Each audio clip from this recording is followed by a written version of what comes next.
మన Chiranjeevi vascular and multi speciality hospital దేశంలోనే best vascular and endovascular facilities and all multi speciality care.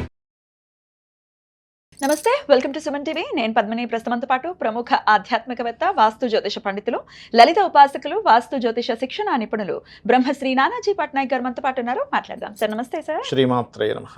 మీనరాశి వారికి జన్మలోనే జరుగుతూ ఉంది కాబట్టి మరి వక్రగతి రీత్యా ఏలినాటి శని ప్రభావం ఏమైనా తగ్గుతుందా? ఈ 138 రోజుల పాటు మీనరాశి వారికి ఎలా ఉండబోతోంది సార్? మీనం వారికి కనుక చూసుకుంటే ఫస్ట్ ఆఫ్ ఆల్ వీళ్ళకి తల మీద ఉండే బరువు పక్కన పెట్టినట్టు. ఎందుకంటే రాశిలో ఉండే శని వక్రిస్తున్నాడుగా, అంటే కొంచెం చూడండి పెద్ద బరువు మోస్తున్నాం, అది తీసి కొంచెం పక్కన పెడితే రిలీఫ్ ఎలా వస్తుందో అలా ఉంటుంది వీరికి చెప్పాలంటే. బికాజ్ ఆఫ్ ఇది July 27th to December 10th వరకు ఇది. సో దీనివల్ల ఏమిటి, 12th హౌస్లోకి వెళ్తుంది, అంటే దాని ఎనర్జీ రాశిలోంచి తగ్గుతుంది కాబట్టి దాని ప్రభావం తగ్గుతుంది ఒకటి. రెండవది సప్తమంలో ఉండే శుక్రుడి మీద దృష్టి ఉంది. సో వీళ్ళు ఎట్టి పరిస్థితుల్లో ఆగస్టు లోపల వివాహము, పార్ట్నర్షిప్స్, సామాజిక విషయాల్లోని ఎట్టి పరిస్థితుల్లో తొందరపాటు నిర్ణయాలు తీసుకున్నారంటే పప్పులో కాలేసినట్టే. సో అస్సలు పనికిరాదు ఆగస్ట్ ఎండింగ్ వరకు.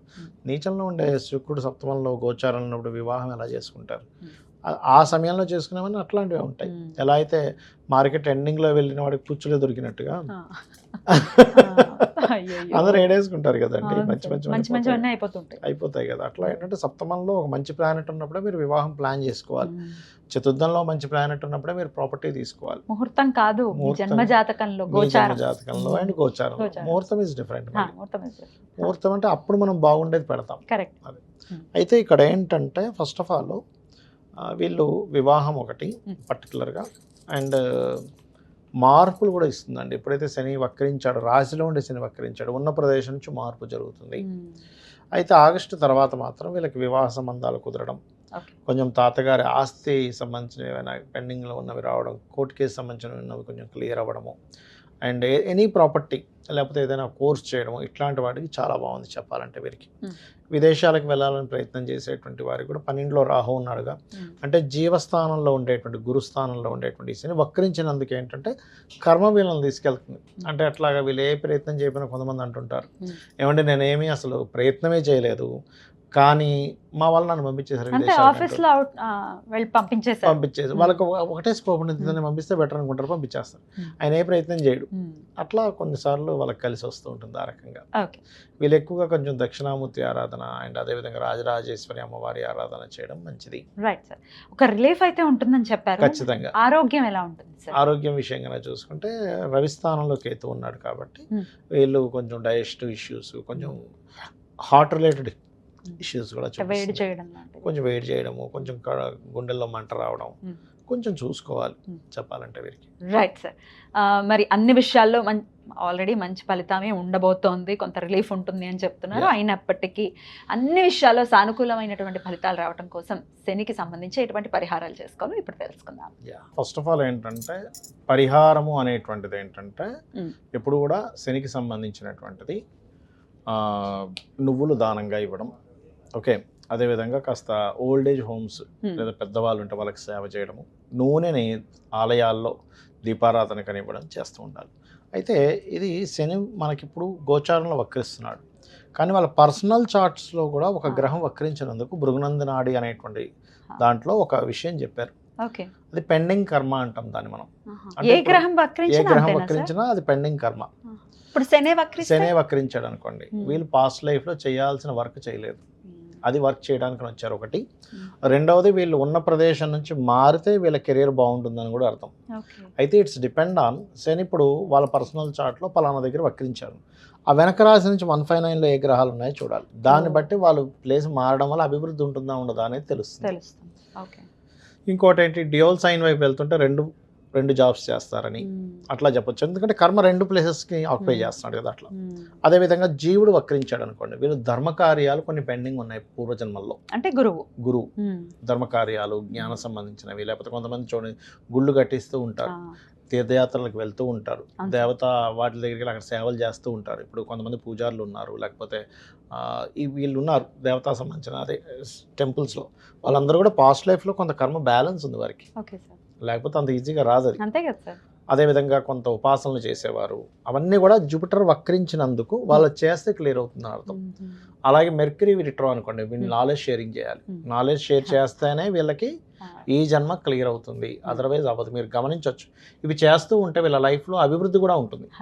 అంటే వీళ్ళు అరువు పెరగకుండా వర్క్ చేస్తున్నారు శని వక్రగతి వాళ్ళకి బాగుంటుంది లైఫ్. అదేవిధంగా దేవతా క్షేత్రాలు వెళ్ళడం చేస్తున్నారు, వీళ్ళ లైఫ్ అక్కడ నుంచి స్టార్ట్ అవుతుంది బాగుండడం అనేది. నాలెడ్జ్ ఎంత షేర్ చేస్తూ ఉంటే ప్లస్ అవుతూ ఉంటాడు. ఎందుకంటే కుజుడైతే భూములకు సంబంధించింది, అన్నదమ్ములకు సంబంధించింది అమ్మ. అంటే ఇప్పుడు కొన్నిసార్లు భూముల్ని వదిలేయాల్సి వస్తుంది, వదిలేయాలి. వదిలేసారు అంటే వక్రించి కేతువుతో కనెక్ట్ అవుతే ఖచ్చితంగా వదిలేయాలి. వక్రించి శుభగ్రహంతో కనెక్ట్ అయితే ఏంటంటే వాళ్ళు వేరే ప్రదేశానికి వెళ్ళడం ద్వారా భూములు సంపాదిస్తారు. 100 ప్లేసులు సంపాదించలేరు, మీరు ప్లేస్ మారండి, అక్కడ మీరు బీభత్సంగా భూములు సంపాదిస్తారని చెప్పొచ్చు. అలా అలాగే శుక్రుడు అనుకోండి, వీళ్ళకి జనరల్గా ఏమవుతుంది అంటే ఎవరికైనా శుక్రుడు వక్రించాడు అంటే వివాహం విషయంలో సంబంధాలు చూసేటప్పుడు దగ్గర దాకా వచ్చి మిస్ అవ్వడం ఖచ్చితంగా జరుగుతుంది. అందులో పర్టికులర్గా 7th హౌస్లో కనుక శుక్రుడు వక్రిస్తే ఇంకా ఖచ్చితంగా జరుగుతుంది. 7th హౌస్లో ఏదైనా గ్రహం వక్రిస్తే వాళ్ళకి సంబంధం ఓకే అనేట్టు ఓకే వెనక్కి వెళ్ళడం జరుగుతూ ఉంటుంది. అదొక రకంగా దోషం పోయినట్టు అలా జరిగిందంటే వివాహానికి ముందు.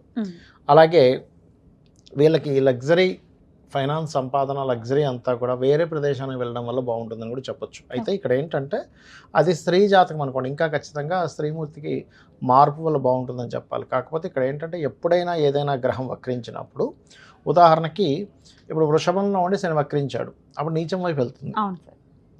అదే వృశ్చికంలో ఉండి వక్రించాడు, ఉచ్చం వైపు వెళ్తుంది.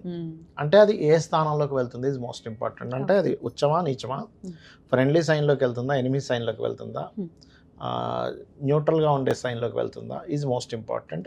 రెండో విషయం ఏంటంటే అది వక్రించినప్పుడు అక్కడి నుంచి 159, అంటే ఉదాహరణకి మిథునంలో ఉండగా వక్రించింది, అప్పుడు అది వృషభం వైపు వస్తూ ఉంటుంది. వృషభము, కన్య, మన మకరము, కన్య, ఈ 3 రాసుల్లో ఏ ప్లానెట్స్ ఉన్నాయనే దాని మీద ఆధారపడి ఉంటుంది దాని రిజల్ట్ అనేది. చాలా పెద్ద క్యాలిక్యులేషన్, చాలా క్యాలిక్యులేషన్. కానీ మీకు దానివల్ల రిజల్ట్ ఖచ్చితంగా మీరు అది పాటించడం వల్ల మీకు రిజల్ట్ వస్తుందమ్మా.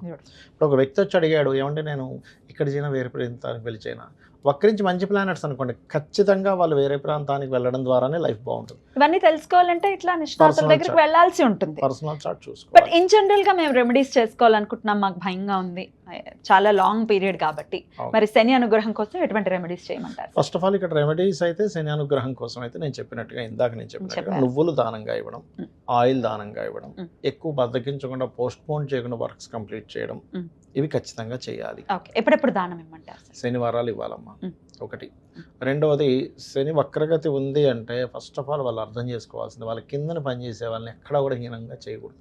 ఎందుకంటే వాళ్ళకి సేవ చేయడానికి పుట్టాడు ఈయన. మళ్ళీ సమ్ వర్క్, ఇంకా పోయిన జన్మలో మనకు మంచి జాబ్ ఇచ్చాడు బాస్, కానీ మనం ఏదో తూతూ మంత్రంలా చేసి వెళ్ళిపోతున్నాం, అదంతా కూడా పెండింగ్ వర్క్, మళ్ళీ పెండింగ్ కర్మ. ఇప్పుడు అనుకుంటా ఏముందిలే బాస్ చూడట్లేదు, ఇక్కడ సీసీ క్యామ్స్ లేవు, మనం వాడిందే ఆడ పాడిందే పాట అనుకుంటే కాదు, అది ఎవ్రీథింగ్ ఈజ్ కౌంట్స్. ప్రతిదీ మీకు చూసేవాడు ఒకడు ఉన్నాడు, ఒకటేంటి 5 ఉన్నారు, 5 కెమెరాలు పెట్టాడు ఆ ఒక్కడు. ఆ ఒక్కడు 5 కెమెరాలు పెట్టాడు అనమాట. సూర్యుడు, చంద్రుడు, కంటి దగ్గర ఉండే దేవతలు, చెవుల దగ్గర ఉండే దేవతలు అని కొంతమంది ఉంటారు. వీళ్ళందరూ కలిసి 5 రికార్డులు ఒకటే అయి ఉండాలి. మళ్ళీ రాసి వీడియోలు తీసి పెడతారు, వీడియో చూపిస్తారు, నేను చేయలేదన్నయ్య ఇక్కడ చేసి నువ్వు కాదా. ఇక దేవతారాధన, అమ్మవారి ఆరాధన కానీ లేకపోతే ఏ ఆరాధన కొంచెం మంచి ఫలితం ఇస్తుంది? ఎప్పుడైనా శని ఈ కలియుగ దైవం వెంకటేశ్వర స్వామి ఆరాధన అయితే పంచమాధిపతిని బట్టి ఏ ఆరాధన అనేది చెప్పాలి, 9వ అధిపతిని బట్టి ఏ క్షేత్రం అనేటువంటి చెప్పాలి. దాన్ని బట్టి వాళ్ళ పర్సనల్ చార్ట్లో 9th లార్డ్ 5th లార్డ్ చూసుకోవాలి. రైట్ సార్, చాలా అద్భుతంగా తెలియజేశారు సార్. భయపడాల్సిన అవసరం లేదు, మన నడవడిక బాగుంటే ఖచ్చితంగా ఆయన మంచి రిజల్ట్స్ ఇస్తాడు. అంతే కదా. ఇప్పుడు నడవడిక అంటే ధర్మము. లలితాసహస్రనామాల్లో ధర్మాధ్యక్ష, ధనాధ్యక్ష, ధనధాన్య వివర్ధిని అంటుంది. అంటే ధర్మానికి అధ్యక్షురాలు. ధర్మానికి అధ్యక్షురాలు అయినప్పుడు ఆ ధర్మంగా ఉంటే అమ్మవారే ఓకే వీడు ధర్మంగా ఉన్నాడు రా అని చెప్పి ఆవిడే ధనం ఇచ్చేది. ఖచ్చితంగా. అద్భుతం సార్, చాలా వివరంగా మాకు తెలియజేసినందుకు కృతజ్ఞతలు సార్. నమస్తే. శ్రీమాత్రే నమః.